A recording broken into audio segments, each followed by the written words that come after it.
A new gang is in town and they are terrorizing everyone. But the people in this neighborhood are different. Huh?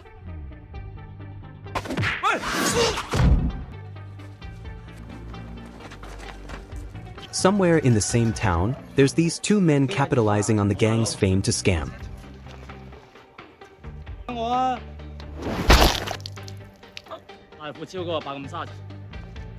In the end, when all the chips were down, one of the men had to show his true colors. Welcome to Mred. Subscribe and stick around as we uncover. Enjoy the story. The movie starts inside a police station where we see 5 men confront the police commissioner for arresting a beautiful woman. After beating him up, they left the scene without any challenge. However, as soon as they step outside, they notice that the street is empty, and even the nearby theater quickly locks up. This could only signal one thing. So, the leader immediately turns and tries to return to the police station, but the doors are closed by the officers as well. Suddenly, they're surrounded by members of the feared gang called Axe Gang. When the men try to call for help, Brother Sum, the leader of the Axe Gang, tells them that no one will come as the Axe Gang had already recruited the members of the other gang. But the gang leader wouldn't give up easily and he attempts to escape.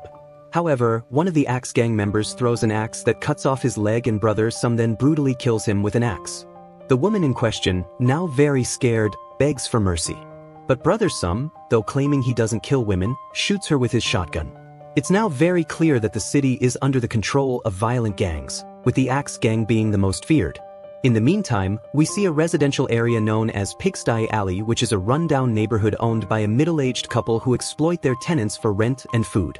The landlord also flirts with the women living there. One day, the water stops flowing while a tenant is bathing and he complains to the landlady, who angrily rushes down, curses everyone, and announces that water will be shut off 4 days a week because the tenants don't pay rent. She even slaps the complaining tenant to the ground before returning to her room. On her way, she discovers that her husband has been spying on the women in the bathroom. Furious, she beats him up and throws him out of the window. Moments later, we see 2 men, Sing and Bone, arrive at Pigsty Alley and enter a barbershop. However, after Bone gets a haircut, Sing becomes angry and threatens the barber for cutting it too well. Bone, pretending to be the boss of the Axe Gang, shows off his axe tattoos to intimidate the barber and Sing demands money. But the barber refuses, saying that even if they kill him, many like him will arise. In a glance, the pair find themselves surrounded by all the residents of the alley. Sing remains confident and challenges them to a fight. First, he challenges a woman, but her punch injures him more than he anticipated. Then he challenges an old man, who turns out to be muscular. Even a kid has a surprisingly strong body. At this point, the barber has already called the landlady, who arrives and immediately starts hitting Sing with her sandal, not giving him room to explain. Feeling embarrassed, Sing runs out and threatens to call for reinforcement from the Axe Gang. Then he lights a firecracker and throws it outside the alley walls. Unfortunately, the firecracker hits one of the Axe Gang's vice general, who angrily enters the alley. Surprised by this, Sing quickly regains his composure and blames the landlady for throwing the firecracker.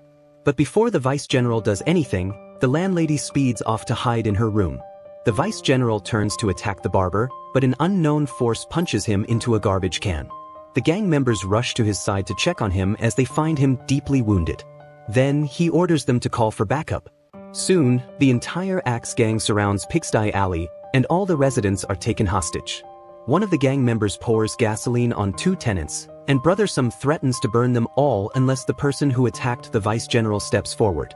As he throws the lighter toward a woman, it's intercepted by one of the tenants, a coolie laborer, who reveals himself as the attacker. The Axe Gang members immediately rush to attack him, but the coolie, who is a kung fu master, handles them with ease. During the chaos, 2 other tenants, a tailor and a baker, also reveal themselves to be kung fu masters and join the fight. Together, they manage to drive off Sum and his gang. That night, the Axe Gang captures Sing and Bone for pretending to be members of the gang and damaging their reputation. Brother Sum orders their execution, but Sing manages to free himself and Bone from their chains. Desperate to join the gang, Sing begs Brother Sum to let them in. Brother Sum agrees but tells Sing that he must kill someone to prove his loyalty. Later that night, Sing and Bone discuss who they should kill. Sing decides he wants to kill the landlady and all the tenants of Pigsty Alley. However, Bone doubts Sing's abilities, reminding him that he doesn't know Kung Fu. That was when Sing tells Bone about his childhood. While growing up, he had met a man who sold Kung Fu books and told him he had the perfect face and body to become a Kung Fu master.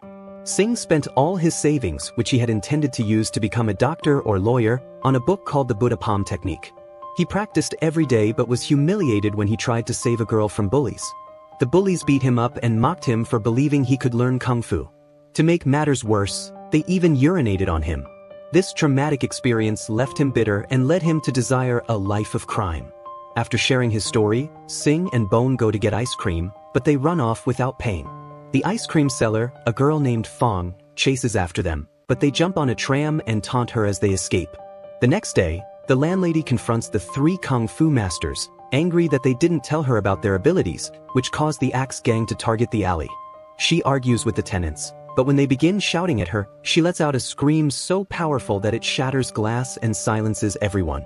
Meanwhile, Sing and Bone, still hoping to kill the landlady, hide in a corner at Pigsty Alley, and Sing attempts to throw a knife at her. However, the knife accidentally bounces off the wall and hits Sing in the shoulder. He then asks Bone to try to do it, but Bone has a terrible aim and instead pierces Sing on the other shoulder. Finally, Bone moves closer to throw the knife, but he sticks the blade into Sing and hits the landlady with only the sheath. After their failed attempts, they realize that they've been noticed and they try to escape. To scare the landlady off, Bone carries a box of snakes attempting to throw it, but they fall on Sing instead. In an attempt to amend his mistake, Bone tells him that he could free himself from the snakes if he whistles. But when Sing tries to whistle the snakes away, they bite him on the lip. Then, a chaotic chase starts as the landlady goes after them, pursuing Sing down the streets and the highway. But he eventually manages to escape with the landlady crashing into a signboard. The next morning, Bone meets Sing and he is completely surprised to see that Sing has already healed from his injuries. Bone compliments him on how fast he always recovers. They then notice 2 blind men carrying a large bag and they mock them, unaware that these men are Kung Fu masters hired by the Axe gang. These masters had been recruited by Brothers Sum to kill 3 Kung Fu masters living in Pigsty Alley. That night, the blind Kung Fu masters arrive at Pigsty Alley. One of them quickly kills the coolie laborer, who was one of the Kung Fu masters. Then the other blind master confronts the tailor, and the 2 begin to fight. The tailor initially has the upper hand, but once outside, he is outnumbered by both blind masters. The blind masters use a musical instrument to launch a barrage of weapons at the tailor, which endangers the tailor until the last Kung Fu master, the baker, arrives to help out. But even with both of them fighting together, they can't defeat the blind men. Just as the final blow is about to strike, the landlady intervenes with a powerful scream that shatters the windows and shocks the blind masters. It was the lion's roar, which is a very dangerous weapon. The landlord then steps in, breaking the master's instrument and using their own attacks against them, tossing them around like ragdolls. But the blind masters quickly recover and repair their instrument, launching their strongest attack. To counter the attack, the landlady sounds out a massive roar that blows the blind masters away, tearing their clothes in the process. Barely alive, the blind men scramble to get on their feet as they beg for their lives and eventually run away. Then, the landlady suddenly appears inside Brother Sum's car and warns him never to mess with her again. In the end, the landlord and landlady realize how bad their attitudes towards their tenants had been and they apologize. They mourn the deaths of the coolie and the tailor, while the baker, also gravely injured, thanks the couple for letting him witness their greatness before he dies. That was when the landlord and landlady revealed that they only want to live ordinary lives since their son died because of Kung Fu. The barber from earlier asks them to train him in Kung Fu, but the landlady refuses. She says it takes too long to learn unless someone is a born genius. The barber tries to show off his skills, claiming he is special, but he gets knocked out with a single punch. The next day, Sing and Bone see the ice cream girl again. Sing attempts to steal from her, but as they are about to leave, Fong shows Sing a candy bar. She turns out to be dumb and signals that she remembers him. Fong is the same girl that Sing tried to save from bullies when they were children, the time when he was beaten up for his efforts. Overcome with emotion, Sing throws away the candy bar and runs off. He tells Bone to leave him, hands over the money they stole, and sends Bone back to their village. Just then, Sing is captured by 2 members of the Axe gang. He is taken to Brother Sum, who gives him a final task to prove himself worthy of joining the gang. Sing is sent to a mental asylum, where the Axe Gang's advisor gives him a map and instructs him to release the man in the last cell. Despite warnings not to open the cell, Sing uses his lockpicking skills to open the door. Inside is Mr. Beast, a middle-aged man who seems unimpressive at first. Mr. Beast is brought to the Axe Gang headquarters, where no one believes he is the great killer. When asked for his price, Mr. Beast simply says he seeks a worthy opponent, not money. Brother Sum becomes skeptical and he orders his men to beat up Mr. Beast. However, Mr. Beast is unmoved by their attempts.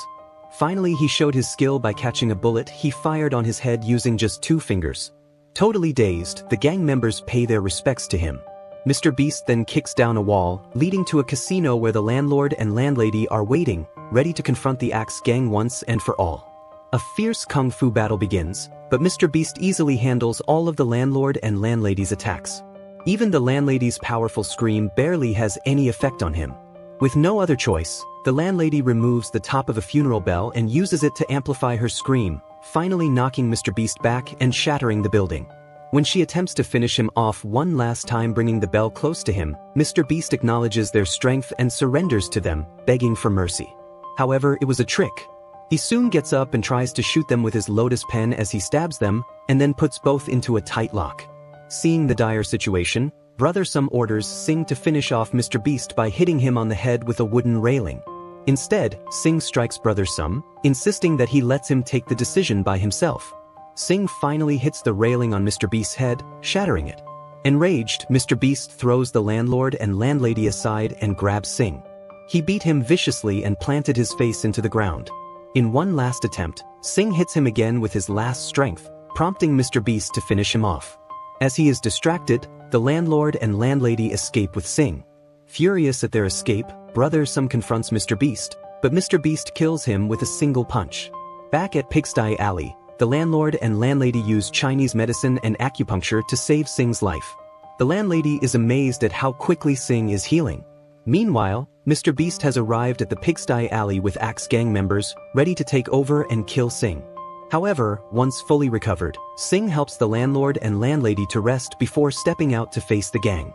Despite being outnumbered, Sing defeats the entire Axe Gang one by one. The landlord and landlady discuss how Sing unlocked his chi, allowing him to reach his full potential. After defeating the gang, Sing calmly approaches Mr. Beast and punches him out of the building. Then, an epic fight begins, with both appearing evenly matched. However, Mr. Beast soon reveals his true power, using the Toad-style technique to increase his strength. One powerful hit sends Sing flying into the sky, high above the clouds. At this moment, Sing receives the blessing of Buddha and remembers the Buddha palm technique he learned as a child. He crashes down with fire, using the technique to slam Mr. Beast into the ground. Just as Sing is about to finish him off, Mr. Beast surrenders. Despite trying to trick Sing one last time, Mr. Beast is shocked by another Buddha palm attack, which leaves a giant hole in the wall beside him. Realizing he is defeated, Mr. Beast accepts Sing as his master. Towards the end of the movie, we see that Sing and Bone have opened a candy shop in the city. Fong, the ice cream girl, passes by, and Sing notices her. The two finally reunite. And as the story ends, the Kung Fu book vendor, who once sold Sing the Buddha palm book, is seen trying to sell another book to a young boy. If you enjoy this recap and would want more videos like this, subscribe to the channel and leave a like on the video. Until next time.